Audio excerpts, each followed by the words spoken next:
Bom dia, irmãos. A paz do Senhor Jesus, amém? A igreja, vocês estão de parabéns, porque a igreja está bonita, nossa EBD está cheia. Se você não teve a oportunidade ainda de dar uma olhadinha, dá um giro aí de cabeça que você vai ver como está boa a nossa turma, nossa aula, tem bastante gente. Já aproveita e cumprimenta os irmãos aí, da paz do Senhor, bom dia. Amém. Louvado seja o nome do Senhor.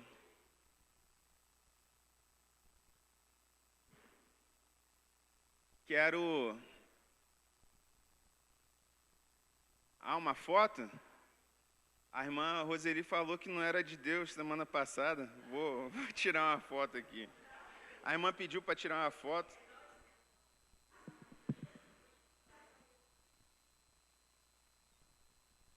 Dá um sorriso aí, gente. Dá um sorriso. Desamassa o rosto aí de manhã. Aí, pronto. Foi a irmã que pediu. Gente, vamos na nossa lição de número 3 nessa manhã. Está aí na página 17 da nossa revista. Amém? Aqueles que estão com a revista. Já vou pedir para o Sérgio projetar para a gente aí, por gentileza. Aí, Sérgio. Valeu, obrigado. Lição 3, página 17, cristãos autênticos e necessários. Quero aqui dar as boas-vindas também para a irmã Sandra, que é mãe da Juliana Linares, está nos visitando aqui, lá de São Paulo. Seja muito bem-vinda, fica à vontade aqui no nosso meio. No final, a gente tem um negócio aqui dos visitantes, mas de antemão quero dar as boas-vindas para a senhora. E se tiver mais alguém nos visitando, acho que não, né, nessa manhã, mas seja muito bem-vindo e fica à vontade aqui na nossa aula dessa manhã. Cristãos autênticos e necessários. Pastor Jefferson Silva. Texto áureo se encontra em 2 João. Aí na revista, irmãos, no finalzinho aí está 1 João 1,4, tá? Mas é 2 João, essa referência aí, tá bom? Vamos ler juntos o nosso texto áureo? O texto está certinho, só a referência bíblica aí que está equivocada, tá bom? Vamos ler juntos, você pode ler na revista aí ou acompanhar aqui no slide. 1, 2 e 3. Ao encontrar alguns dos seus filhos, muito me alegrei, pois eles estão andando na verdade, conforme o mandamento que recebemos do Pai. 2 João 1,4. Amém? Vamos orar em nome de Jesus? Vou pedir aqui para o irmão Elias para fazer essa oração. Amado e adorado Pai, bondoso e poderoso Deus, que o Teu poderoso, maravilhoso Santo Espírito esteja a nós iluminando, para que possamos aprender da Tua Palavra. Esteja com cada um de nós e cuida de nós, porque nós precisamos muito dos Teus cuidados. Pai Santo, que o Teu poderoso Santo Espírito esteja aqui, dando entendimento e discernimento, para que possamos entender da Tua Palavra e viver nos Teus caminhos e fazer somente o que Te agrada. Eu Te agradeço, Pai Santo, em nome do Senhor Jesus. Amém. Obrigado, irmão. Obrigado. Objetivo da nossa lição nessa manhã: conhecer algumas influências do nosso tempo que comprometem a autenticidade do cristianismo. Nós precisamos identificar, irmãos, aquilo que, de alguma forma, pode atrapalhar nossa caminhada de fé, pode mudar aquilo que nós cremos da palavra de Deus. E para que nós precisamos conhecer? Para que nós precisamos entender? Para que a gente possa manter a fidelidade daquilo que nós recebemos de Cristo e através da palavra, como disse o apóstolo João aqui no texto que nós lemos. Ao encontrar alguns dos seus filhos, muito me alegrei, pois eles estão andando na verdade conforme o mandamento que recebemos do Pai. Então precisamos conhecer essas influências do nosso tempo que podem comprometer a autenticidade do cristianismo. Perceber a necessidade de cristãos que sejam autênticos e perseverantes na verdade. Não basta conhecer, tem que perseverar na verdade, tem que ser autêntico.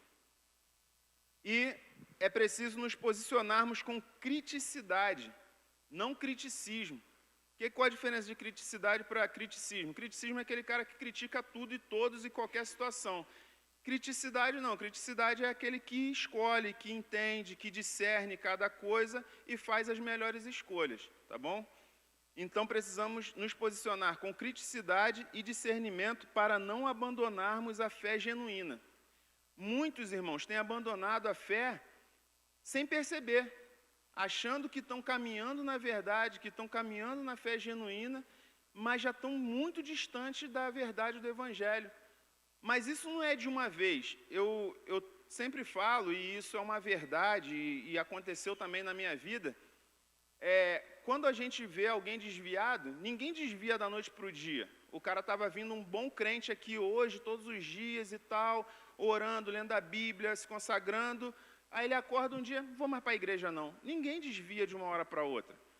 O cristão, o crente, ele desvia em gotas homeopáticas, ele vai desviando de pouquinho em pouquinho, é aquela dúvida que o diabo lança na mente sobre a verdade da palavra, sobre alguma coisa, aí ele começa a botar a palavra de Deus em pé de igualdade com alguma outra coisa, seja a ciência, não que a ciência seja ruim, não que a Bíblia combata a ciência negativa, mas cada uma tem o seu lugar, e sempre que para um cristão genuíno que tem a Bíblia como a sua regra de fé e prática, sempre que alguma coisa venha entrar em embate com aquilo que está dizendo a palavra, mesmo que a gente não tenha um entendimento pleno daquilo, mesmo que a gente não domine o assunto, a gente, antes de qualquer coisa, a gente fica com a palavra.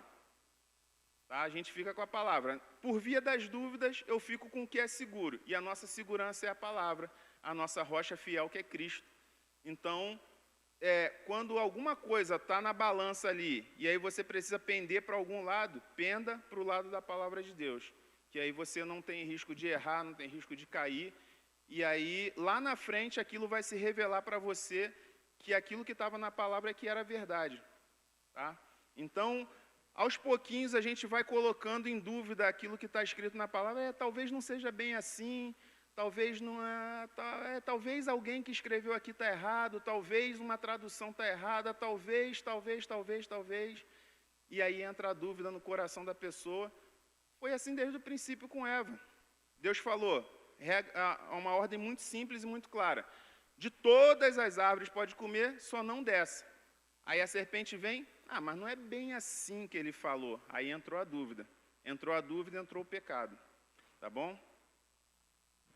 Os textos bíblicos inspirativos a gente vai ler com os tópicos da lição, que eles fazem mais sentido se a gente ler lá em cada tópico de cada lição, de cada tópico da lição, tá bom?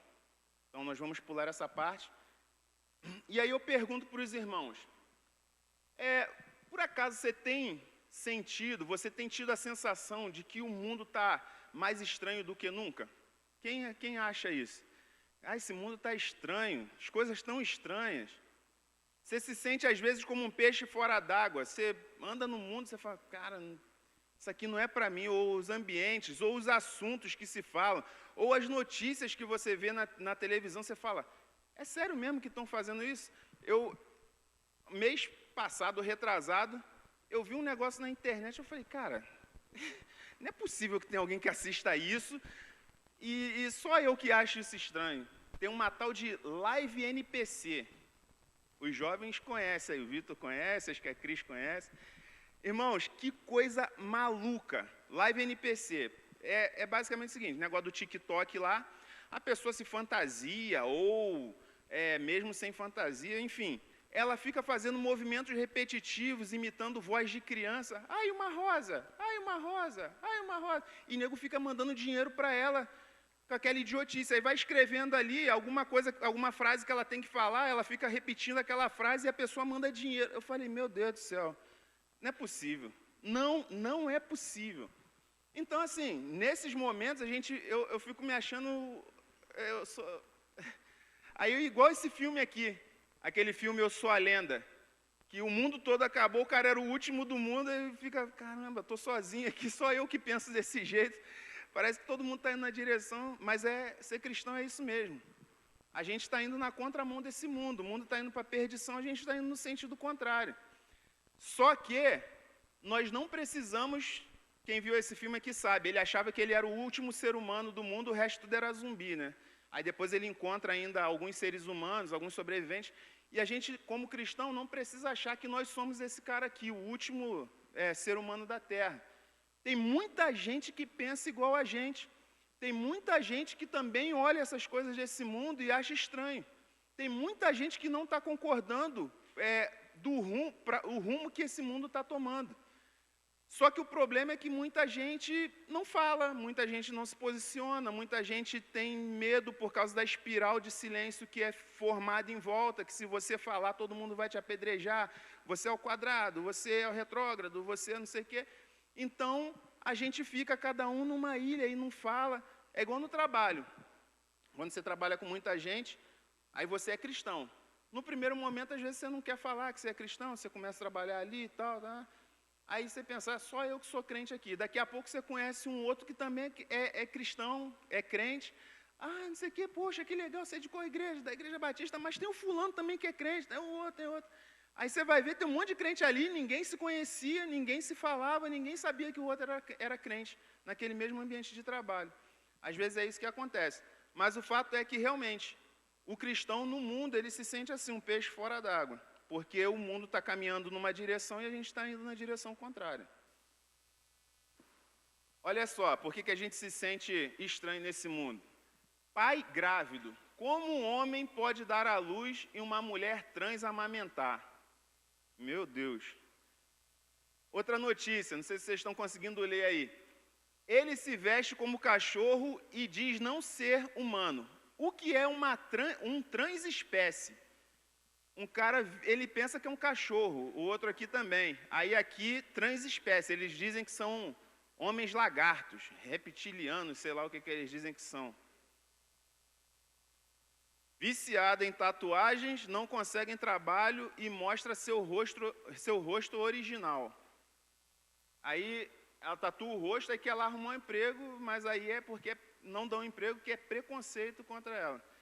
Pais perdem a guarda de filho trans por se recusarem a usar pronome neutro. Advogados da família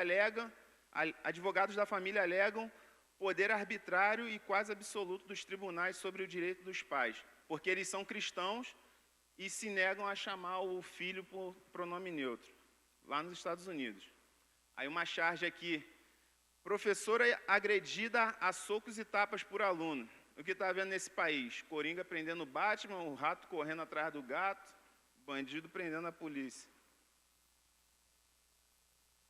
E aí, irmãos, eu chego à conclusão que o tempo que nós estamos vivendo, se não é exatamente, é muito parecido, ou estamos caminhando exatamente para aquele tempo em que o apóstolo Paulo fala para Timóteo, na segunda carta, capítulo 3, versículos de 1 a 5, que nós lemos aqui nas referências bíblicas aqui, na leitura da semana, foi a leitura de ontem, inclusive, que ele fala, no final dos tempos, né, os homens serão arrogantes, presunçosos, mais amantes dos prazeres, mais amigos dos prazeres do que de Deus, enfim, ele dá uma lista de características ali do homem pós-moderno e a gente percebe isso na sociedade.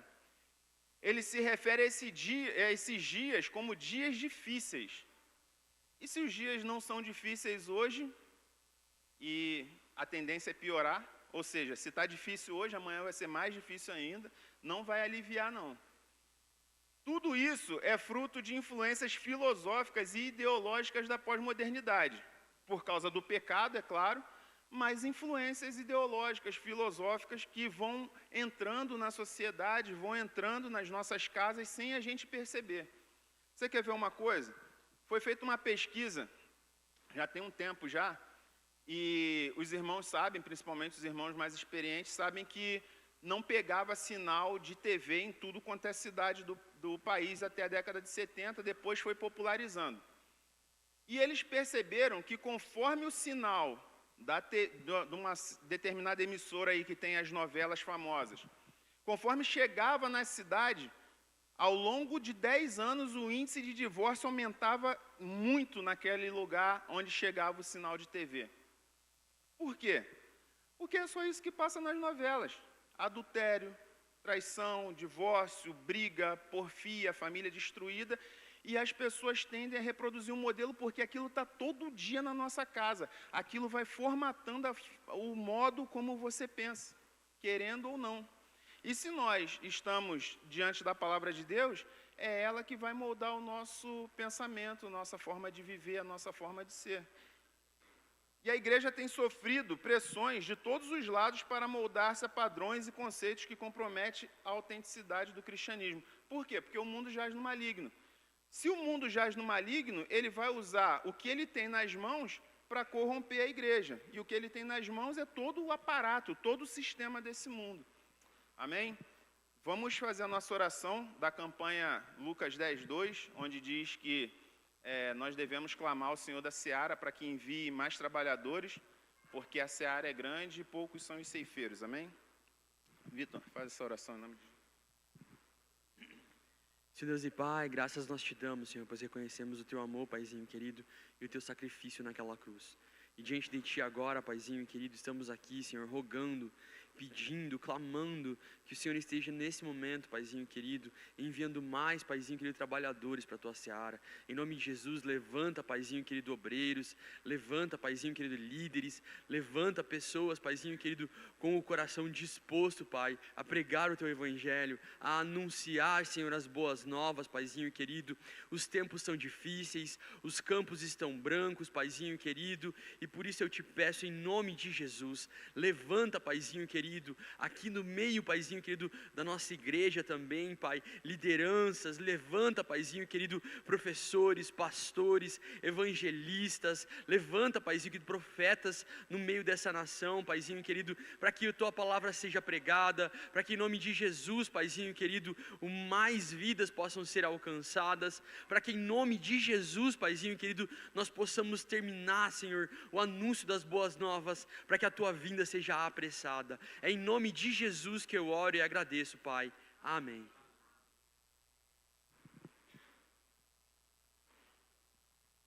E essas filosofias, elas vão entrando, essas ideologias vão entrando através de diversas estratégias, diversos pensamentos.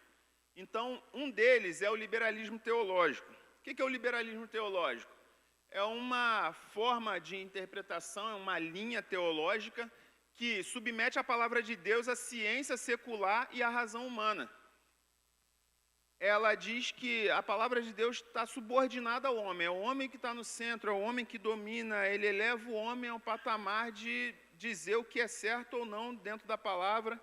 Então ele, de uma certa forma, submete a Bíblia ao escrutínio da ciência, sempre reduzindo os feitos miraculosos de Deus descritos na Bíblia a fábulas mitológicas, poesias ou contos judaicos. Ou seja, aquilo que eu não consigo explicar por meio da ciência na Bíblia, então é uma fábula judaica, é mito, é não sei o quê. Por exemplo, a questão do rio Nilo virar sangue. Aí entraram lá em consenso que eram os crocodilos que se atacavam, tinha uma proliferação de crocodilo, aí eles se matavam, se mordiam, não sei o que, o sangue do crocodilo deu aquele efeito e parecia que o rio Nilo virou sangue lá quando Moisés foi lá no Egito. Aí, em virtude disso, depois, como tinha muito bicho morto, aí não sei o que, aí vão explicando as 10 pragas ali de modo puramente científico. Pode ter acontecido, irmãos? Pode. Deus pode usar os fenômenos naturais em nosso favor para cumprir os seus objetivos e seus propósitos. Só que a Bíblia é um livro de fé. Algumas coisas você vai explicar pela razão, pela ciência. Mas aquilo que a ciência ainda não conseguiu alcançar, aquilo que a razão humana não conseguiu alcançar, a gente crê pela fé. Quer ver um exemplo? Durante muitos anos, diziam que os babilônios era mito, era lenda, porque não tem nenhum registro histórico desse povo, não sei o que e tal. Aí as escavações ao longo dos anos, não sei o que, descobriram resquícios do povo babilônico, aí descobriram. Aí falaram, não, existiu mesmo povo babilônico, agora é consenso, todo mundo sabe que o babilônico existe, filisteu e outros povos também. que são descritos na Bíblia, que desapareceram ao longo dos anos e não tem registro deles, historicamente falando, registro arqueológico. Mas se a Bíblia está dizendo que existiu, eu vou crer na Bíblia. Se amanhã ou depois a ciência descobrir, ela não confirma a Bíblia. Vai mostrar que a ciência está a passos atrás da Bíblia. Mas eu fico com a verdade bíblica. Amém? Então, o liberalismo teológico não. Aí aqui tem essa charge aqui onde existiu o cristianismo puro e simples, aí o cara dá um passo para baixo, a Bíblia não é infalível, o homem não foi criado à imagem de Deus, aí nega alguns milagres, o nascimento virginal é negado, a divindade de Cristo é negada, a expiação é negada, a ressurreição, aí o cara está no agnosticismo e cai no ateísmo. Outro aspecto do liberalismo teológico é tentar reinterpretar a Bíblia conforme os ditames do homem caído, a fim de torná-la palatável àqueles que não querem abandonar suas vidas de pecado. Ou seja, a Bíblia fala isso, não, mas não é bem assim, não, nós não podemos falar dessa forma porque vai afastar as pessoas, vai ofender, vai não sei o quê. O homem em pecado, irmãos, ofende a Deus diariamente, diuturnamente. Que ele se ofenda um pouquinho também com a palavra de Deus quando ela é dita a verdade não ofende não, a verdade ela pode até em algum momento nos confrontar, tirar a gente da zona de conforto, tirar a gente de um estado de letargia, mas a verdade ela é sempre benéfica, é sempre um remédio. Mas aí a gente vai tirando algumas coisas da Bíblia para ela se amoldar aos padrões desse mundo. Esse é o liberalismo teológico. Relativismo, que é um pensamento muito comum nos nossos dias, prega que não existe verdade absoluta. Você já ouviu essa frase? Eu tenho a minha verdade, você tem a tua, cada um fica com a sua. Vocês já ouviram isso? Você às vezes está falando da palavra de Deus para alguém, a pessoa fala, não, eu tenho a minha verdade, você tem a sua, ou qualquer outro assunto. Diz que não existe verdade absoluta. É claro, irmãos, existem coisas que dependem do ponto de vista. Por exemplo, se eu colocar aqui, vocês, quem está lá no final vai ver esse microfone de um tamanho. Eu que estou mais perto aqui vejo ele maior. Isso depende do ponto de vista. Mas tem coisas que são verdades absolutas. Ninguém nega que esse microfone é preto. Não tem como mudar isso. Tá? Quer dizer, até pintar dá para mudar, mas nesse exato momento ele é preto. E isso é uma verdade absoluta. E o relativismo não, nada é absoluto. Né? Tem uma linha de pensamento, que é dialética, chamada dialética, que ele consegue dizer duas coisas diferentes ao mesmo tempo, e as pessoas acreditam. Por exemplo, hoje o cara está falando, tal coisa é boa.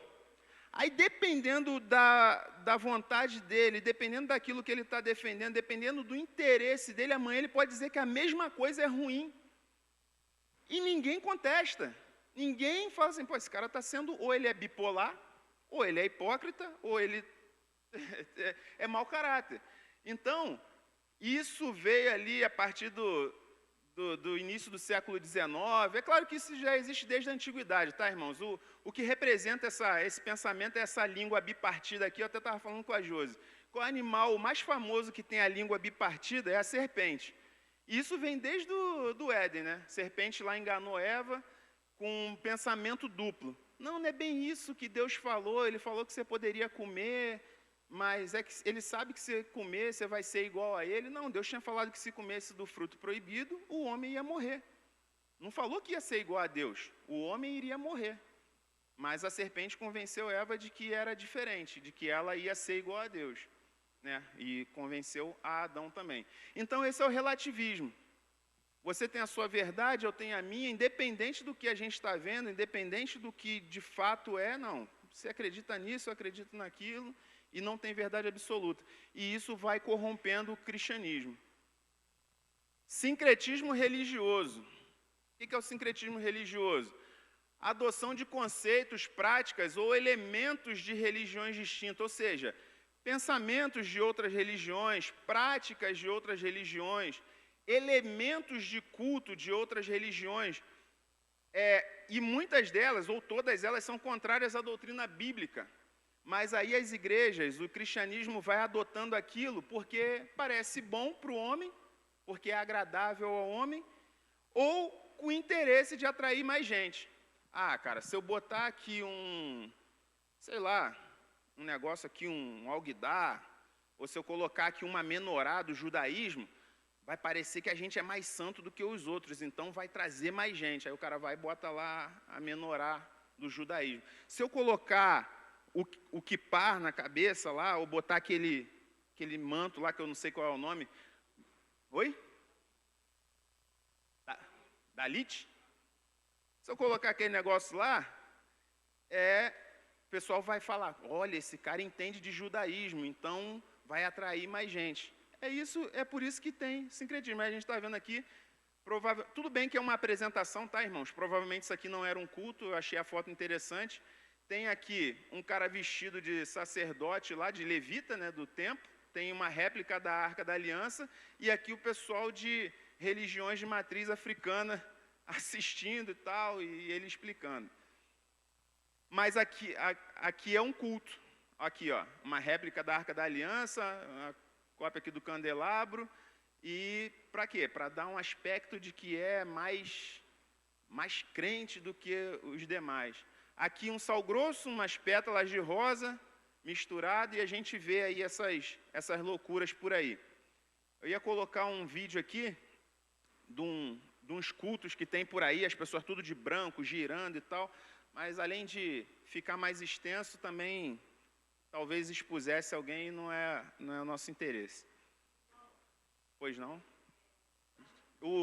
Não, para todo mundo ouvir, para também ficar registrado lá no... Na outra imagem ali estava a arca e um casal ajoelhado. Isso não é correto? No cristianismo não, irmã, porque isso aqui, a Arca da Aliança, irmã, ela faz parte da antiga aliança. Primeiro que nós não temos mais a Arca da Aliança. A Arca da Aliança se perdeu ao longo dos anos.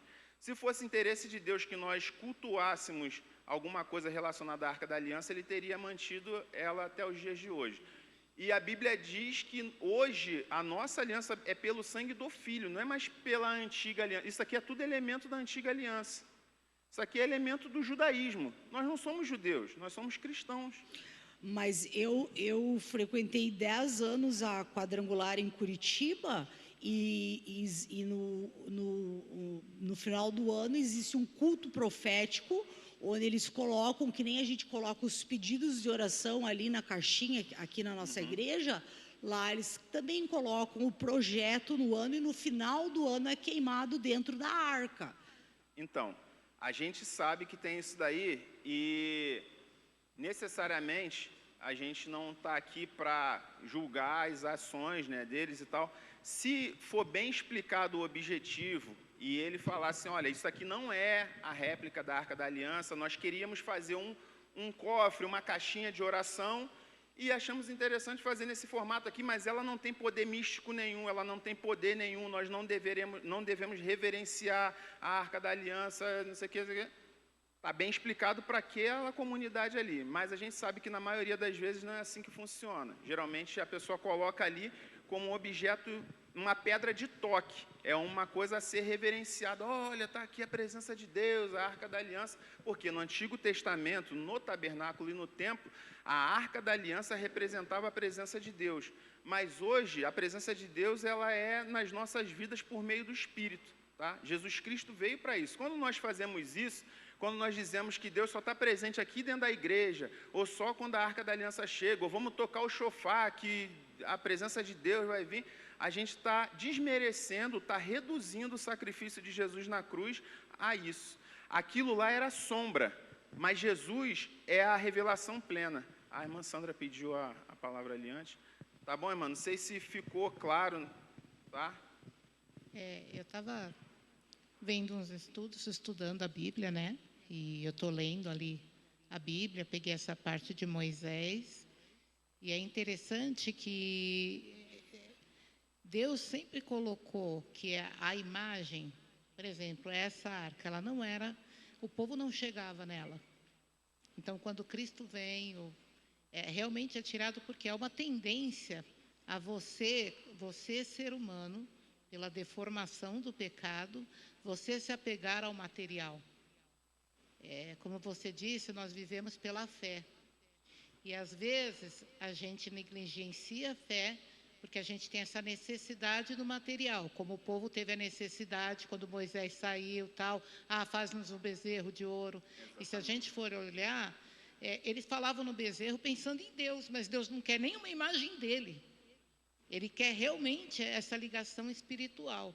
Então, geralmente, a tendência do homem, quando vê uma imagem, é se apegar mais a ela. Então, ele acaba acreditando, não que seja errado, mas vai acontecendo do homem ir para o lado errado. A gente tem essa tendência de pegar o material no lugar da fé, porque é mais fácil eu crer naquilo que eu vejo. Exatamente. Duas situações, pode passar para o Flávio, por favor. Aí o Vitor também pediu a palavra. Duas situações para exemplificar o que a irmã falou na palavra. A primeira delas, no Antigo Testamento ainda, lá em Moisés, no deserto, né? Quando Moisés estava no deserto, lá com o povo de Israel, peregrinando, teve aquela praga das serpentes, porque o povo estava murmurando e tal, e Deus enviou as serpentes abrasadoras. Depois, Moisés orou, Deus falou assim, faz uma serpente de bronze, levanta, e quem olhar para a serpente vai ser curado. Mas não era a serpente que tinha poder de cura, o que tinha era a fé de que Moisés falando que Deus curaria as pessoas, então todo aquele que crê em Deus vai olhar para isso que eu estou falando, que Deus falou através de mim, vai olhar para a serpente e vai ser curado. Quando terminou aquilo ali, o que as pessoas fizeram? Pegaram a serpente para idolatrar. Outro, Gideão, venceu a guerra, foi juiz, lá no livro de Juízes, foi a guerra, venceu e tal, os inimigos, foi juiz em Israel, e aí ele fez uma estola de ouro, uma estola sacerdotal, como memorial. E a palavra de Deus diz que aquela estola que Gideão criou veio a ser pedra de tropeço para Gideão e para o povo. Por quê? O povo passou a idolatrar aquilo ali. O fato é, irmãos, que a gente fala isso aqui frequentemente, o coração do homem é uma fábrica de ídolos. Se você identificar que o ser humano é supersticioso, seu time de futebol ganhou, você estava com a camisa tal, você vai usar todo o jogo aquela camisa. Nós não, porque nós somos crentes, mas o homem aí fora... vou usar sempre essa meia aqui, não, essa camisa da sorte. O coração do homem está sempre buscando algo para idolatrar. Por quê? Porque o pecado faz separação entre o homem e Deus. Então, tudo que é contrário a Deus, tudo que for para afastar o homem de Deus, o pecado que ainda age na nossa vida, vai nos empurrar contra. Pode falar, Vitor, vai lá. Era só para acrescentar que... No caso da Arca da Aliança, você não podia nem tocar nela. Se tocasse, era morto, igual aconteceu com Uzá. Então, imagina, a Arca da Aliança hoje no meio da igreja, metade dos crentes ia ser tudo fulminado na hora. E outra, a quantidade de igrejas que nós temos, a Arca da Aliança era uma só. A quantidade de igrejas que nós temos hoje no mundo, todo mundo vai sair fazendo réplica da Arca da Aliança assim, então... Exatamente. Amém, irmãos? Vou dar uma adiantada aqui. De fato, o contexto que nós vivemos não está fácil, está complicado, está conturbado, mas em todos os outros tempos da igreja foi difícil. Ou será que lá no Império Romano, com a perseguição, era mais fácil do que hoje? Será que era mais fácil para os cristãos do primeiro século? Será que era mais fácil para os cristãos da Reforma enfrentar a Inquisição, o Tribunal da Santa Inquisição? Eram terríveis, irmãos, as torturas que se fazia contra os protestantes no início da Reforma Protestante, a partir de 1517. O exército de Napoleão, ele encontrou na Espanha um mosteiro, e aí ele entrou, tinha uns monges lá e tal, eles revistaram, não tinha nada. Quando ele foi ver, tinha um alçapão no fundo. Quando eles foram para lá, os instrumentos de tortura que se utilizavam eram terríveis. Tinha um tal de beijar a santa, que era uma imagem assim, com um monte de espinho para frente, e aí pegava o protestante e falava assim, diz que é mentira, todos esses negócios aí de sola escritura, essas 95 teses, aí o cara não negava nem o que estava escrito nas 95 teses, e necessariamente não negava a palavra, não negava Jesus. Ele mandava o cara, então beija a santa, aí corre, o cara tinha que correr e abraçar com aquela imagem cheia de espinho, o cara se furava todo.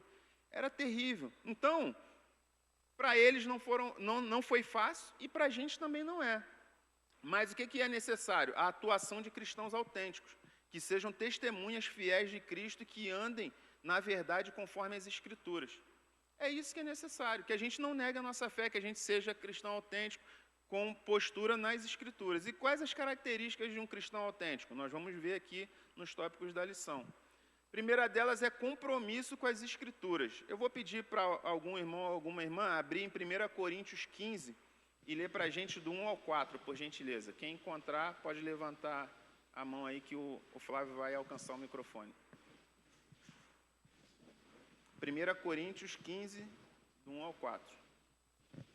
A Cris aqui achou, Rabel.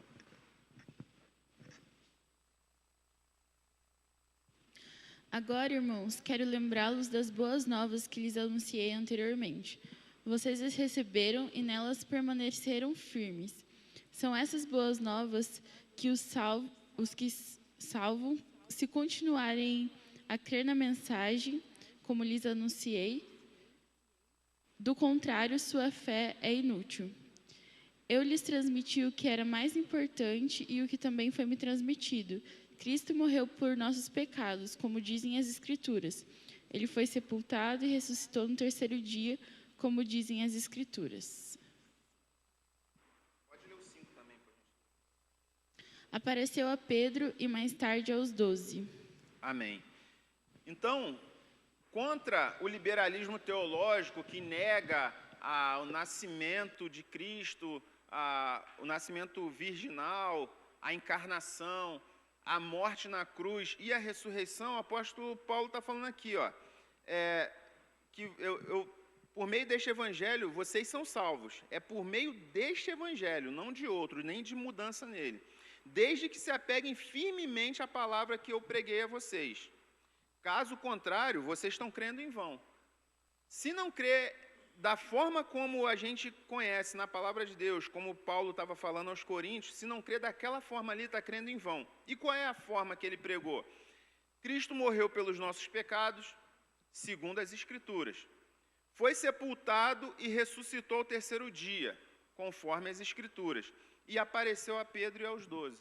E a partir dali ele vai descrevendo algumas outras coisas. Então, esse é o ponto basilar da nossa fé. Que Cristo morreu pelos nossos pecados, a gente não tinha como se salvar. Então, como é que vai vir uma doutrina, uma teoria que fala que se você reencarnar, você vai reencarnando e tal, você vai evoluindo até você alcançar lá a iluminação plena e tal, e aí você vai ser um ser de luz evoluído. Não. Se tivesse esse outro modo, Cristo não precisaria vir e morrer por nós. Deus não ia mandar o filho dele para morrer da forma que morreu se tivesse um jeitinho. E ele ressuscitou. A ressurreição de Cristo faz parte da nossa fé e influencia na nossa salvação. Se Cristo não ressuscitou, a gente também não ressuscita. Então, a nossa fé é em vão. Para a teologia liberal, a Bíblia não é a palavra de Deus, mas apenas contém a palavra de Deus.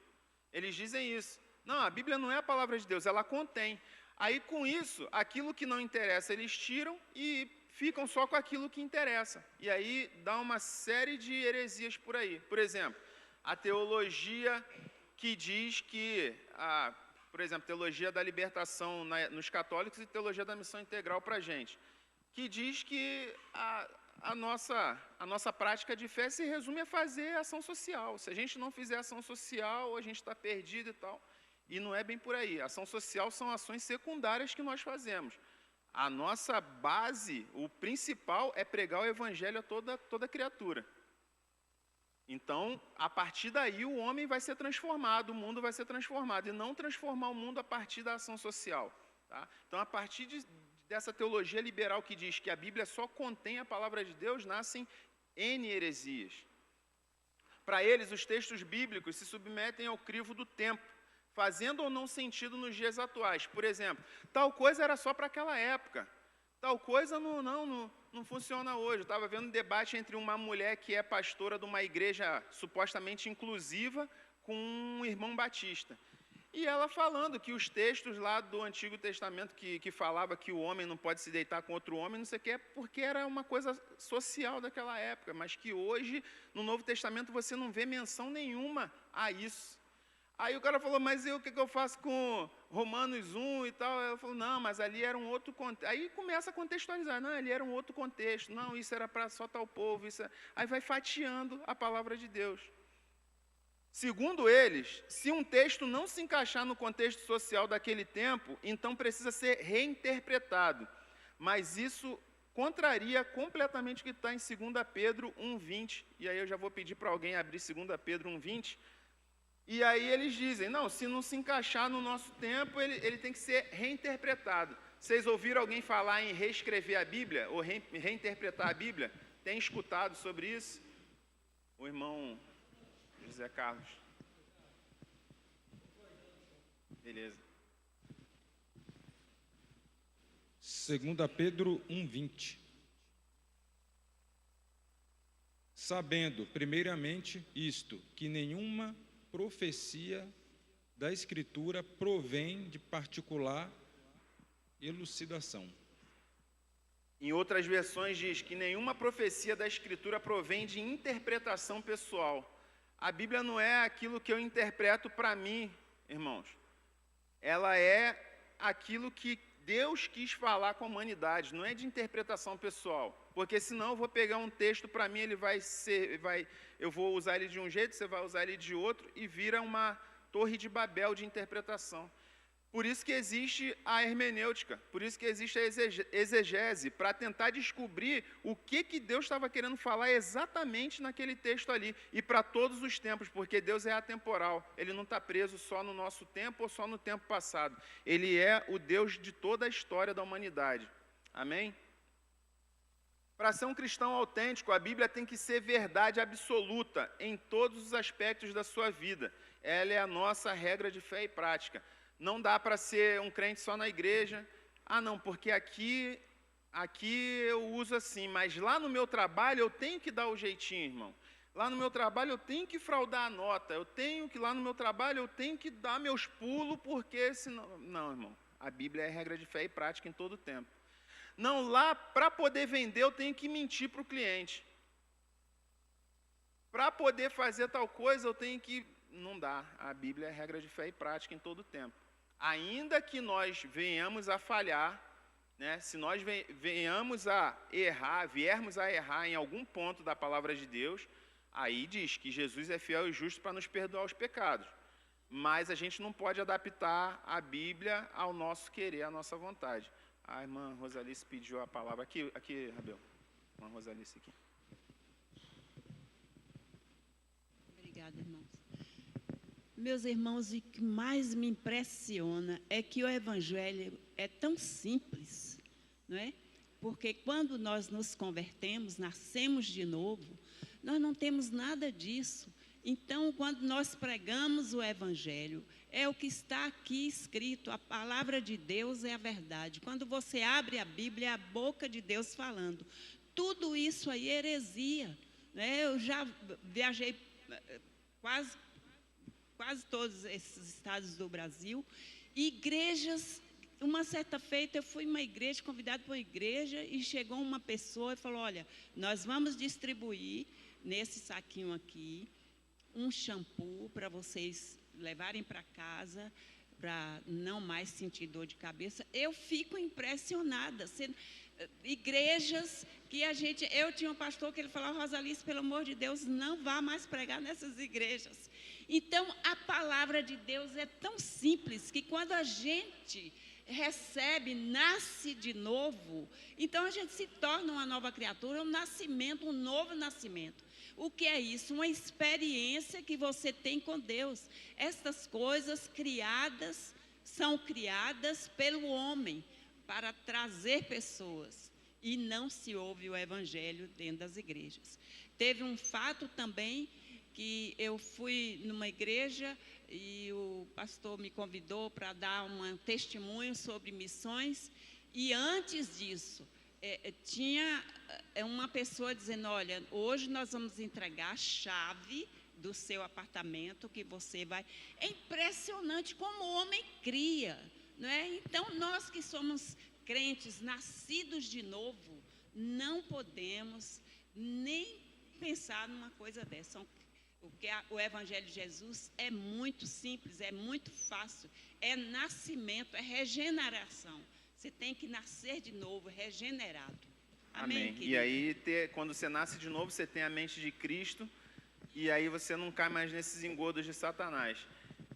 E hoje está pior, porque antes, para você ir num lugar desse, ouvir uma balela dessa, você tinha que se deslocar da sua casa e ir em algum lugar. Agora tem a internet, né? A gente tem aí o profeta e a profetisa do Pix. Se você fizer o Pix para ela, R$200 é meia hora de oração pela sua vida.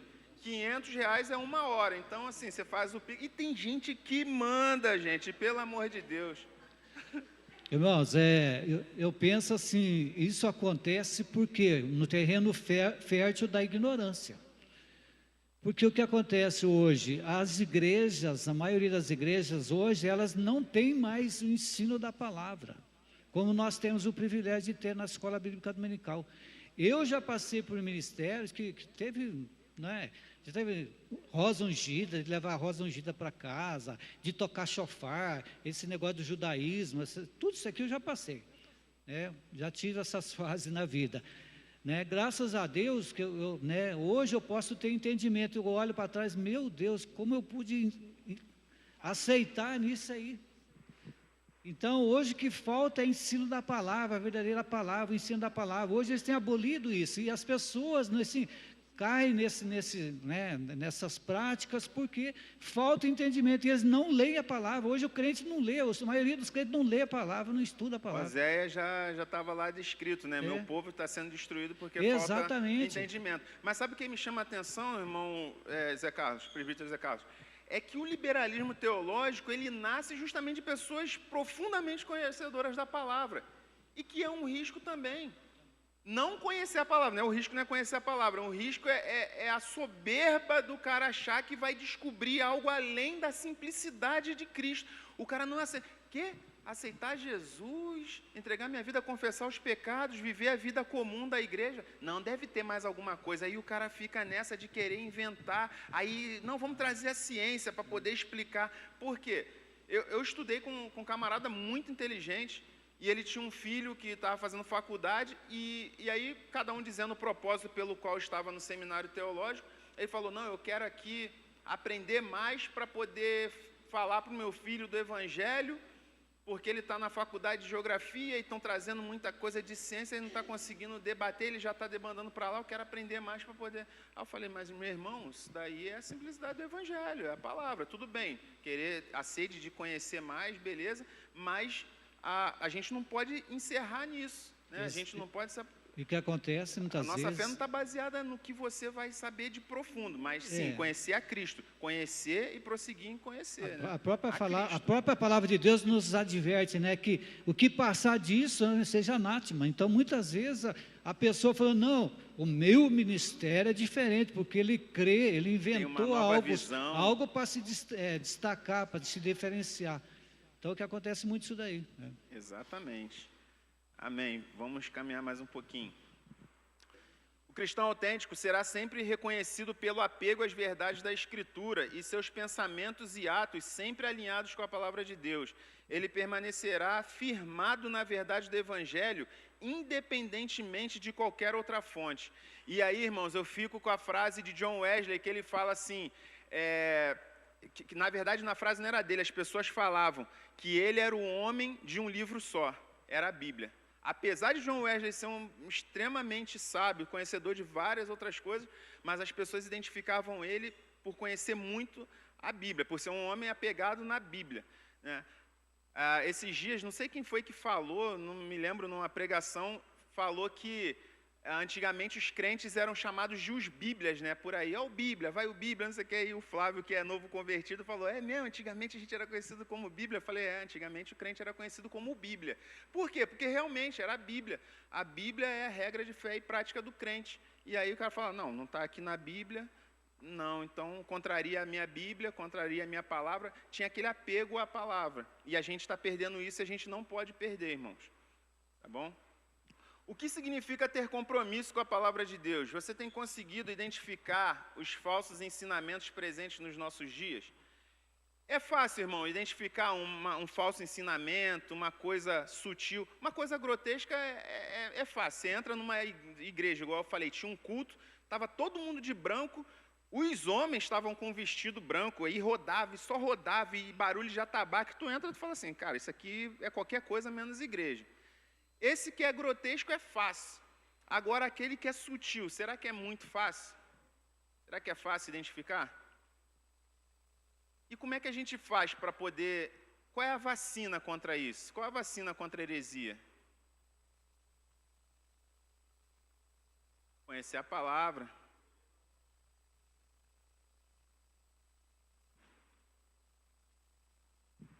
Para você estar dentro de uma igreja, ouvindo um pastor pregar, você tem que estar acompanhando a palavra pela Bíblia. Aí você vê se aquilo que ele leu e aquilo que ele está falando é da Bíblia, é do texto que ele leu, ou só leu o texto e falou o tempo todo fora do texto. Agora para o 10, igual o professor Raimundo falar, para o 10, quem é que fazia isso na Bíblia?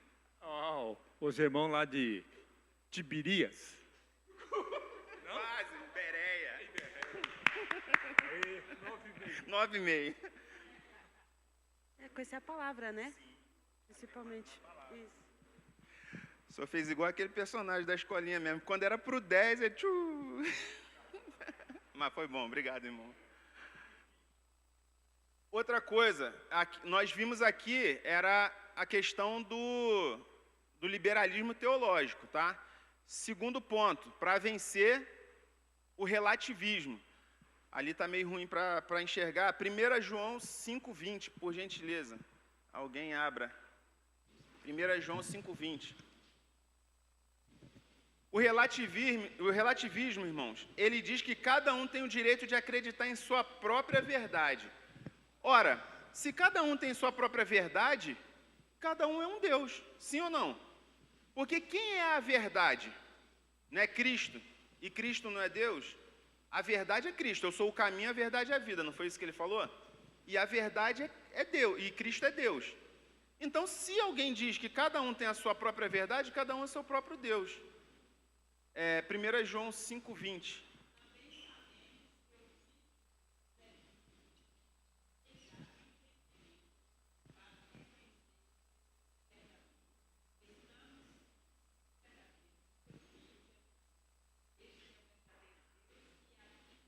Amém. Então, fora disso, não tem verdade. Não tem verdade. Fora de Cristo, não há verdade nenhuma. Se o que alguém ensina contraria aquilo que Cristo ensinou, é mentira, é simples assim. Essa forma de pensar vai frontalmente contra o que está revelado na palavra de Deus, que Jesus é Senhor e Salvador daqueles que creem nele. Então, se alguém diz que você crendo em alguma outra coisa... Não, tudo bem, tem gente que fala assim, eu gosto de Cristo, eu sou cristão. Mas na prática dele, e eu não estou falando daqui dos irmãos da igreja, nem eu digo no mundão, o cara fala, eu sou cristão. E aí, mas a prática diária dele, você vê que é totalmente contrário àquilo que ele está falando. Não, mas é porque também eu vou no tal lugar, eu vou no centro tal, eu vou no budismo, porque Cristo é um dos espíritos que veio iluminado. Meu irmão, então você não é cristão. Você é qualquer coisa, mas não é cristão. Por quê? Porque aqui nós vemos, sabemos também que o Filho de Deus veio e nos deu entendimento, para que conheçamos aquele que é o verdadeiro. E nós estamos naquele que é o verdadeiro. E verdadeiro aqui com letra maiúscula, que é um nome próprio. Em seu Filho Jesus Cristo. Este é o verdadeiro Deus e a vida eterna. Ponto. Essa é a verdade do Evangelho. A ditadura do politicamente correto tenta nos impor uma censura em nome de uma suposta tolerância e respeito a quem pensa diferente. Então você está ali no ambiente e aí começa um monte de heresia falando ali. Blá, blá, blá. Você fala, não, a Bíblia diz que Cristo é o único caminho, a verdade e a vida, ninguém vai ao Pai senão por Ele e tal. E você começa a falar ali as verdades do Evangelho. Você passa pelo quê? Por intolerante. Porque todo mundo ali se dá bem. Quem é que estragou o ambiente? O crente. Porque só ele está falando que ele é o certo, que ele tem a verdade. Então, essa é a ditadura do politicamente correto. Mas é engraçado que pode se falar tudo, menos a verdade da Bíblia. Cara, se o cara vier amanhã falar que, sei lá, um peixe criou o mundo, as pessoas não vão se escandalizar. Ah, poxa, você crê assim? É, cara, eu vim tem uma religião nova aí, ela veio do interior do Japão e tal, e ele crê que as estrelas são pessoas e não sei o quê, blá, blá, blá. Ninguém vai te criticar, talvez vão te achar meio doido no primeiro momento, mas você é místico, não sei o quê. Dá até um ar de sabedoria. Não, o cara é sabedoria oriental, poxa. O cara é... Não, ele... Agora, você falou do evangelho puro e simples, não. Não, isso aí é intolerante. O relativismo utiliza sofismas e vãs sutilezas para tentar anular o senhorio de Cristo nas vidas das pessoas. Aos pouquinhos vão tirando Jesus do trono dele, que ele está, na verdade, como Senhor e Salvador. O relativismo ele vem tentando tirar Cristo do trono, do coração das pessoas, do centro da vida das pessoas, aos pouquinhos. Mas como é que a gente combate? Com a verdade, com a palavra. Olha o que está escrito em 2 Coríntios, e Cristo já nos deu esse poder, 2 Coríntios 10, 4 e 5. As armas com as quais lutamos não são humanas, pelo contrário, são poderosas em Deus para o quê? Para destruir fortalezas. Fortalezas humanas, irmãos, para destruir a muralha de Jericó dos nossos dias? Não. Para destruir o Hamas? Não. As armas que nós lutamos não são humanas, pelo contrário, são poderosas em Deus para destruir fortalezas. Que fortalezas são essas? Destruímos argumentos e toda pretensão que se levanta contra o conhecimento de Deus e levamos cativo todo pensamento para torná-lo obediente a Cristo. Quando nós pregamos, irmãos, a mente das pessoas que não têm Cristo, ela está bloqueada, ela está dentro de uma fortaleza espiritual. Quando nós falamos de Cristo, sem a gente perceber, no mundo espiritual, a palavra de Deus começa a destruir essas fortalezas, os conceitos que o cara tem antes de Cristo, mesmo que naquele primeiro momento ele esteja retrucando o que você diz. Você está falando da palavra de Deus e é a verdade, ela é poderosa em Deus, não é poderosa em você, no seu argumento, naquilo que você fala. Ela é poderosa em Deus e aquilo vai destruindo fortalezas. Você lançou a palavra, ele foi para casa. Ele não concordou em nada contigo, ele reclamou, mas quando ele estiver sozinho, aquela palavra vai continuar sendo ministrada no coração dele.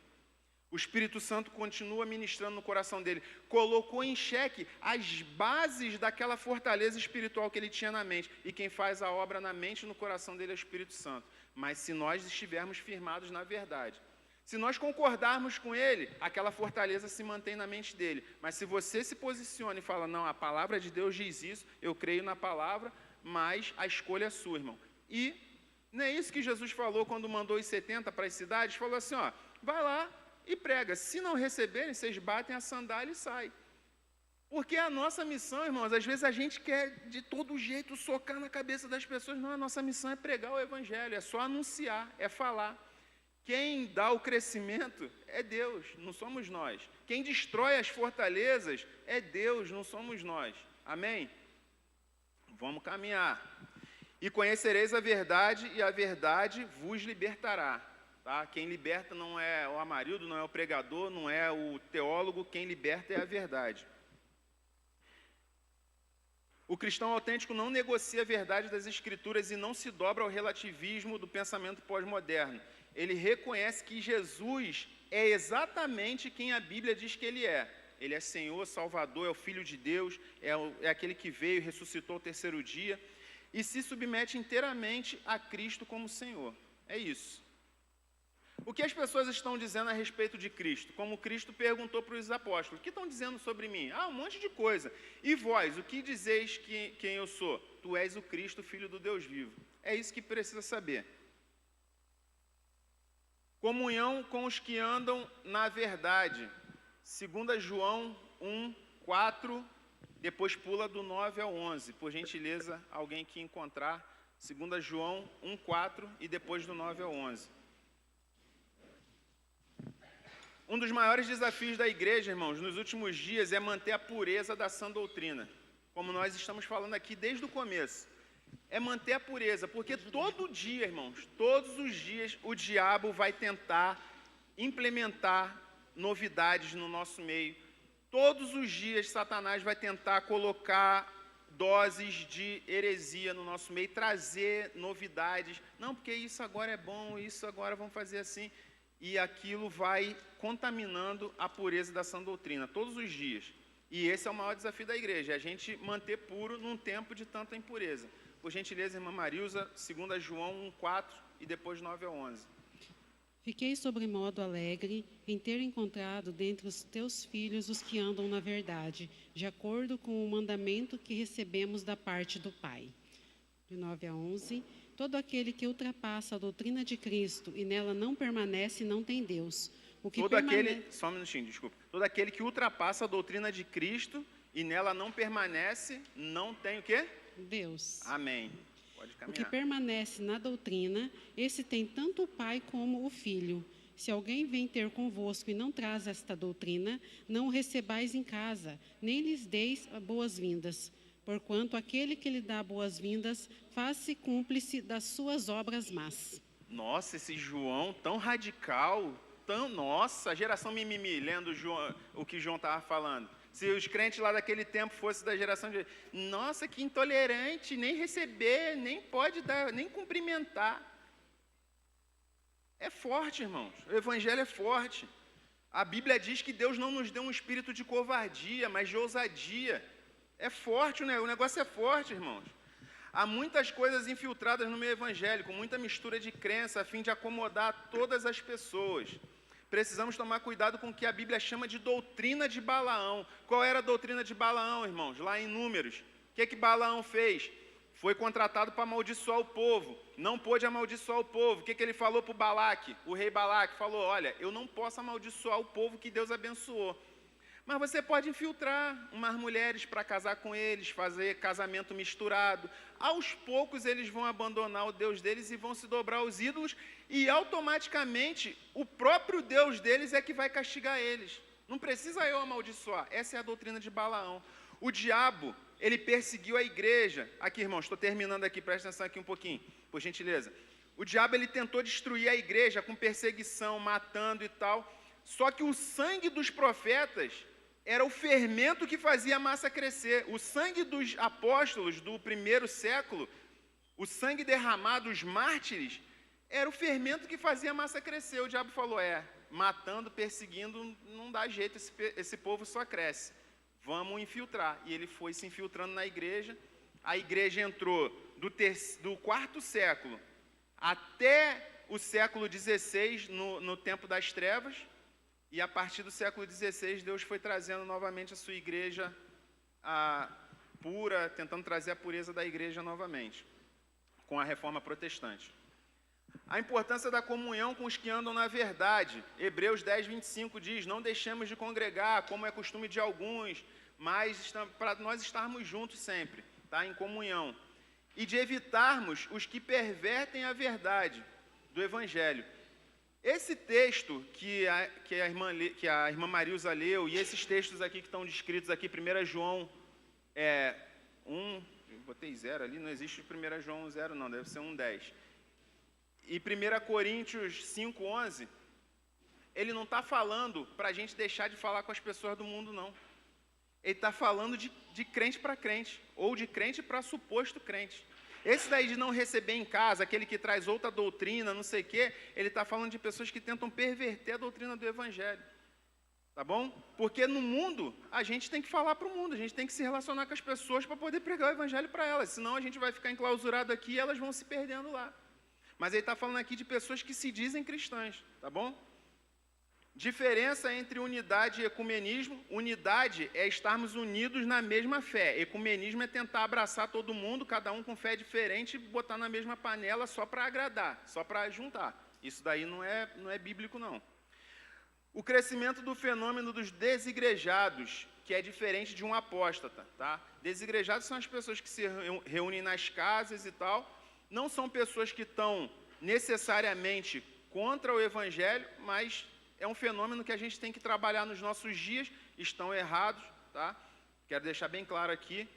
pelo menos a nossa confissão de fé não coaduna com essa prática da pessoa deixar de se reunir no templo, só se reunir em casa, mas não necessariamente é um apóstata. Eles não estão falando contra a palavra de Deus, nem nada disso. São geralmente pessoas decepcionadas com o evangelho, com a igreja, com o irmão, não sei o quê, e acaba buscando uma forma alternativa de se reunir. O apóstata não, é aquele que sai, ele foi um dos nossos, sai e fala mal da palavra de Deus, perverte o evangelho, faz chacota e tudo mais, tá bom? O cristão autêntico terá sempre os princípios da palavra sagrada como parâmetros que definirão os limites da sua comunhão e certamente manterá a comunhão com aqueles que andam na verdade. O cristão autêntico tem prazer na comunhão, irmãos. Tem prazer de estar na comunhão com os irmãos. Prefere muito mais estar na comunhão do que estar fazendo qualquer outra coisa. É uma das características do cristão autêntico. Você tem sido criterioso com relação às pregações que tem ouvido e quantas pessoas que seguem nas redes sociais. Cuidado, gente. Cuidado com as pregações que você tem ouvido.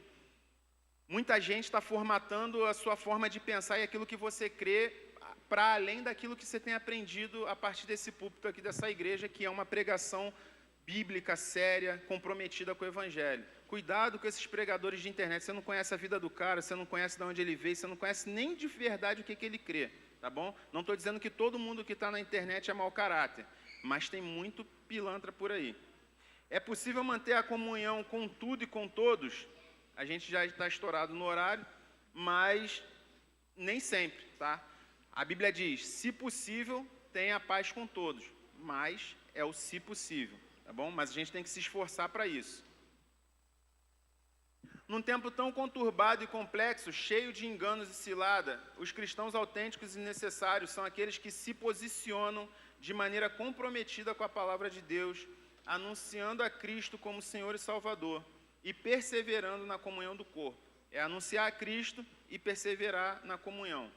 São cristãos que cuidam para que sua pregação, sua vida e seus relacionamentos sejam expressão do verdadeiro cristianismo. Jesus falou, o mundo vai reconhecer vocês se vos amarmos uns aos outros. Então a gente tem que tentar caminhar nisso e crescer nisso. No mundo em profunda crise de identidade. Que o Espírito Santo nos faça resplandecer como luzeiros nessa geração tão perdida e tão carente. Amém?